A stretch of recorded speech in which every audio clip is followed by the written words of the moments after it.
Hello everyone, मैं Aarti. Welcome to biology diaries. आज हम डिस्कस करेंगे प्रायॉन्स के बारे में। चलिए फिर शुरू करते हैं।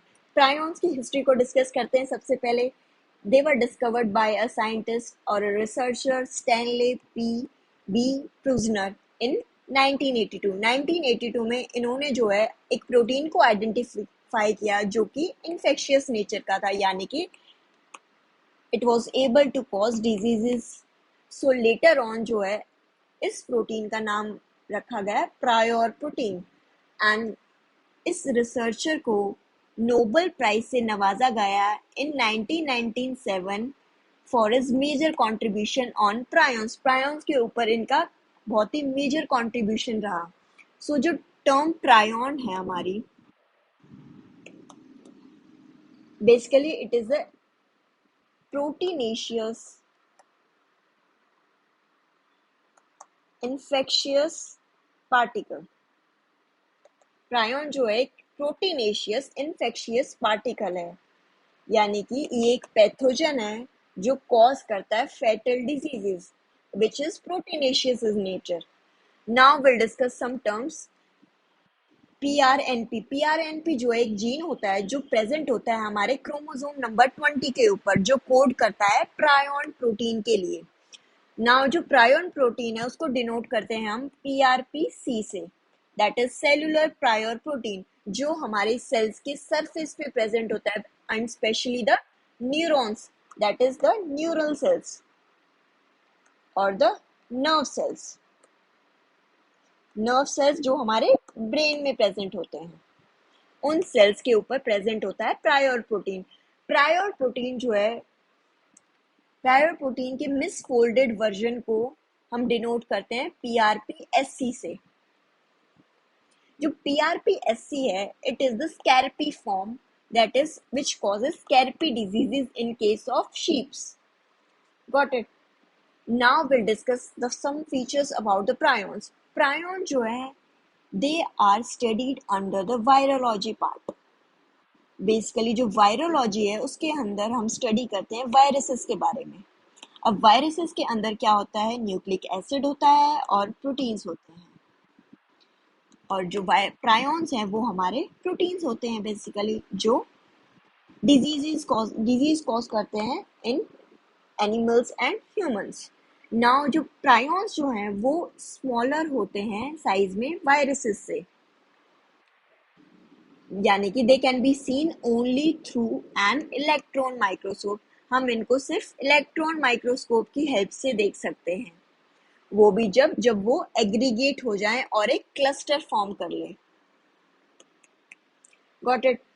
Now they do not contain nucleic acid. इनके अंदर न्यूक्लिक एसिड प्रेजेंट नहीं होता है। हालांकि अदर जो पैथोजेंस होते हैं हमारे, लाइक बैक्टीरिया, फंजाई, वायरसेस, उनके अंदर न्यूक्लिक एसिड प्रेजेंट होता है। Next is they are resistant to the procedures that destroy the pathogens by breaking down the nucleic acid. जो प्रोसीजर्स यूज करते हैं लैब्स में न्यूक्लिक एसिड को डिस्ट्रॉय करके पैथोजेंस को डिस्ट्रॉय करते हैं हम, उस प्रोसीजर से भी ये रेजिस्टेंट होते हैं क्योंकि इनके अंदर न्यूक्लिक एसिड प्रेजेंट नहीं होता है। बेसिकली जो प्रायोन्स होते हैं ये एबनॉर्मल वर्जन होते हैं नॉर्मल प्रोटीन्स का। ये नॉर्मल प्रोटीन्स होते हैं लेकिन ये एबनॉर्मल वर्जन में कन्वर्ट हो जाते हैं due to some misfolding, and they do not trigger the host immune response, यानी कि ये होस्ट के अंदर इम्यून रिस्पॉन्स भी ट्रिगर नहीं होने देते हैं like other pathogens do. Other जब भी वायरसेस या बैक्टीरिया हमारी बॉडी के अंदर एंटर करते हैं तो हमारी बॉडी जो है उनके अगेंस्ट कोई इम्यून रिस्पॉन्स शो करती है, but it is not happened in case of the prions. जो प्रायोन प्रोटीन्स होते हैं they are resistant to proteases. अब प्रोटीएजेस क्या होते हैं? Proteases are the enzymes which are used to break down the proteins. Proteins को break down करने के लिए हम जो एंजाइम्स यूज करते हैं उनको बोलते हैं प्रोटीएजेस। अब ये प्रायर प्रोटीन्स जो हैं प्रोटीएजेस से भी रेजिस्टेंट होते हैं, यानी कि हम प्रोटीएजेस की हेल्प से भी हम इनको ब्रेक डाउन नहीं कर सकते हैं। नॉर्मल जो प्रायर प्रोटीन्स होते हैं हमारे, वो अल्फा हेलिक्स के फॉर्म में होते हैं, लेकिन जो एबनॉर्मल फॉर्म होती है वो they convert into a beta sheets.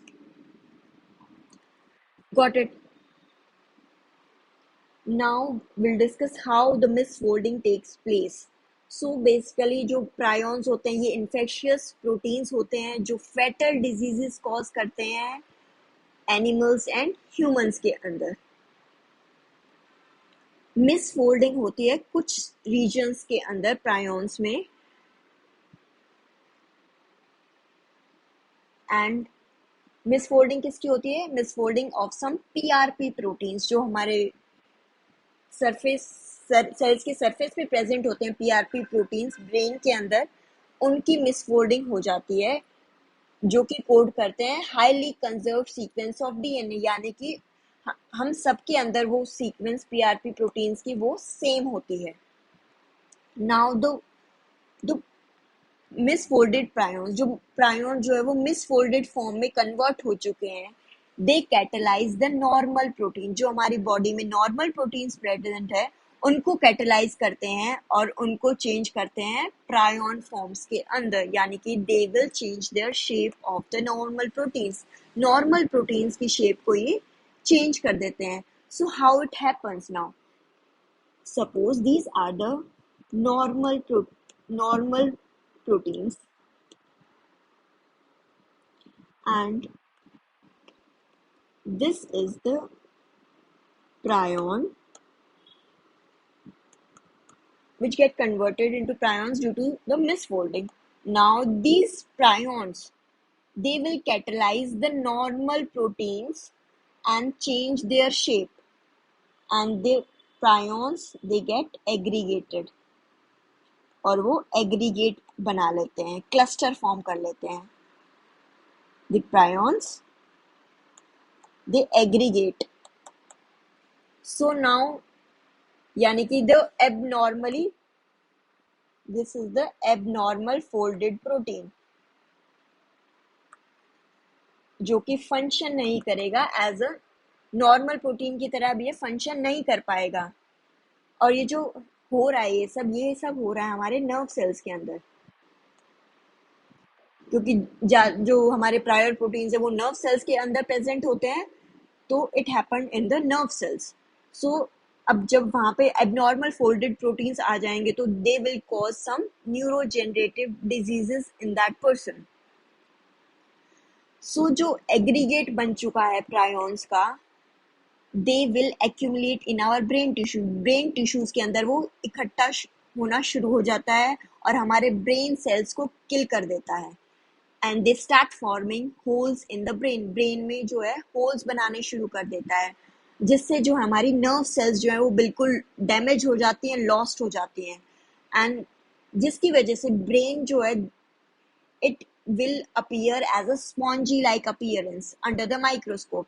इस spongy brain हो जाता है, like that's why the spongiform disease came out. Spongiform disease arose due to the spongiform appearance of the brain under the microscope. And the example of the fatal diseases are the mad cow disease and the transmissible spongiform encephalopathies, that is TSEs, जिनका mortality rate बहुत ही ज़्यादा होता है. 100% chances होते हैं कि जो है डेथ होगी in case of TSEs. Now will discuss the significance of the prions. Prion जो है वो इन्फेक्शियस प्रोटीन पार्टिकल्स होते हैं जो इन्फेक्शन कॉज करते हैं और फेटल डिजीजेस कॉज करते हैं which will lead to the death. Basically ये जो है ह्यूमंस एंड एनिमल्स में कॉज होते हैं, यानी कि there is no case reported in case of plants. Plants के अंदर अभी तक कोई इन्फेक्शन या फिर केस रिपोर्ट नहीं हुआ है प्रायॉन्स का.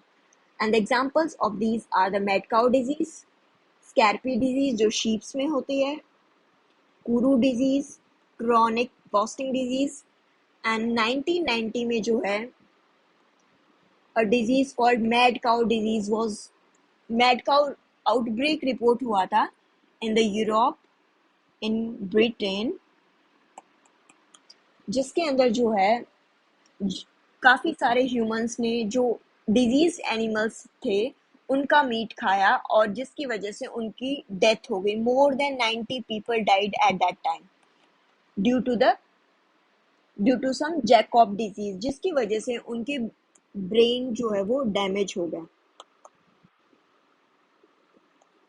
और उनके अंदर बहुत सारे प्रायॉन डिजीज के सिम्टम्स नजर आए, जैसे कि उनका ब्रेन का फंक्शन इम्पेयर हो गया, उनकी पर्सनैलिटी में चेंजेस आए, मेमोरी लॉस्ट हो गई, बिहेवियर चेंजेस, मूवमेंट करने में एबनॉर्मेलिटी होने लगी और काफ़ी सारे सिम्टम्स उनके अंदर शो हुए जो कि प्रायर डिजीज से सिमिलर थे। Got it? I hope this video is helpful to you. I hope you understood this topic. Share your views in comment section. Do like, share, subscribe to my channel for more videos. Thank you.